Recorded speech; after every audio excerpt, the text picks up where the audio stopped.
আমার বার্থডের দিন আমার মন বহুত খারাপ ছিল যে আমার বার্থডে কেউ সেলিব্রেট করেনি। কিন্তু না, আমি টোটালি ভুল ছিলাম, কারণ আমার প্রিয় বন্ধুরা আমাকে সারপ্রাইজ দিয়েছে। তোমরা আমার জন্মদিনে এত এত শুভেচ্ছা দিয়েছো যে আমার দিনটা অনেক ভালো কেটেছে। আর দেখো, সন্ধেবেলা আকাশ, পবন, শুভম আর আমার প্রিয় বন্ধু অভি একটি সারপ্রাইজ বার্থডে প্ল্যান করেছে। আর সুন্দর কেকগুলো কাস্টমাইজ করেছে আনন্দিতা পাল। তোমরা চাইলে ওর থেকে কাস্টমাইজ কেক নিতে পারবে। তোমাদের যে কোনো অনুষ্ঠানের জন্য নিজেদের পছন্দ অনুযায়ী পেয়ে যাবে।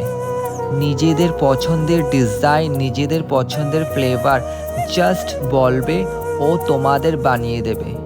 কখনো ভাবিনি যে আমার বার্থডে এরকমভাবেও সেলিব্রেট করা যাবে। সকালে ঘুম থেকে উঠে কালীস্থানে গিয়ে পূজা দিয়ে